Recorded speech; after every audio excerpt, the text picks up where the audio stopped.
You're also the head coach for the Chicago Masters. How is their training different from the UIC swim team? The collegiate setting is a little bit more competitive. They're on the team. A number of them are on scholarship, but I treat the walk-ons the same way. We're out there to win. And we have fun, but we're out there to win. It's a little bit more of a competitive atmosphere. The Masters team is athletes that usually have a swimming background. They swam in high school or college. Some of them didn't, but then they do come back and pick up the sport again. Maybe they're triathletes. We get a lot of those too. So it's a little bit more of a laid-back atmosphere. They can train 3,000 meters. They can go 6,000 meters.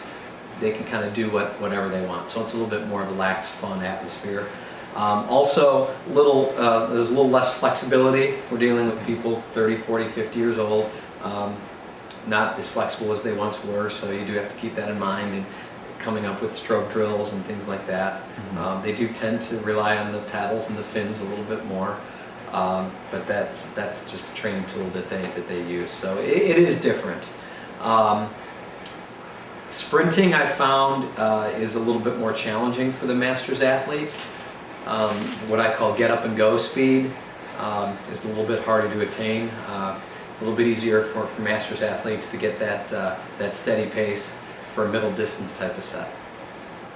But they're a fun bunch, they really are. At UIC, the Chicago Masters and the UIC Division I team share a special relationship. Can you elaborate on that? Yeah, I walked into it when I came in here in the spring of 2001. It was already set up by a few previous coaches in the mid-90s, and it is a unique relationship. We do have about 80 to 100 Masters athletes on our team right now.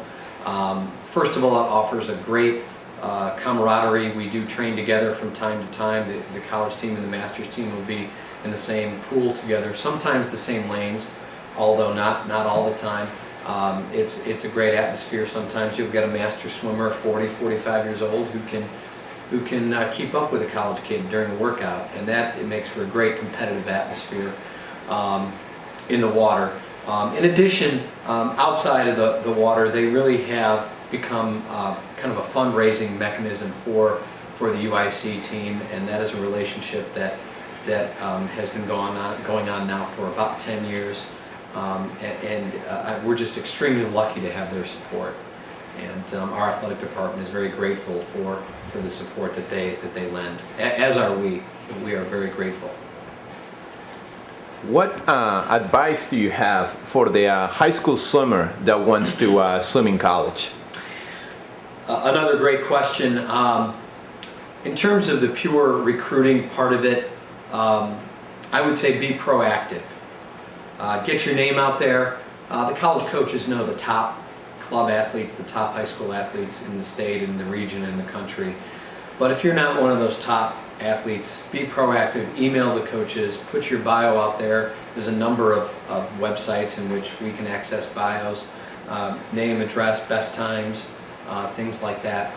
There are many NCAA rules that we have to follow. We really can't do much until July 1 after the athlete's junior year. But be proactive. Come up with a list of top 10 or 15 schools.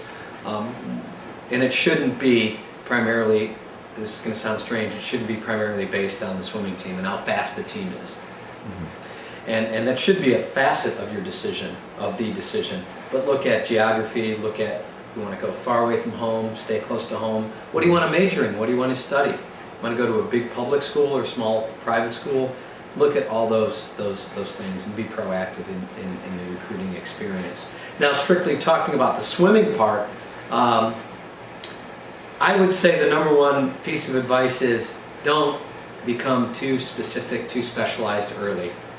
Now, in the college ranks, athletes do tend to become specific, sprinter, middle distance, distance swimmer.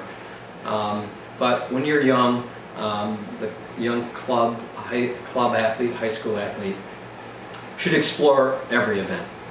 And that's from the 50 all the way up to the 500, into the 1,000 and the mile, 400 IM, 200 IM. Look at all those strokes and have a good broad base. Know all the skills, know all the drills, know all the techniques for all 4 strokes.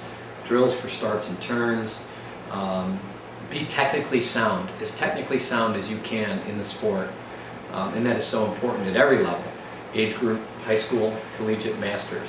So that would be my advice to the high school athlete regarding that.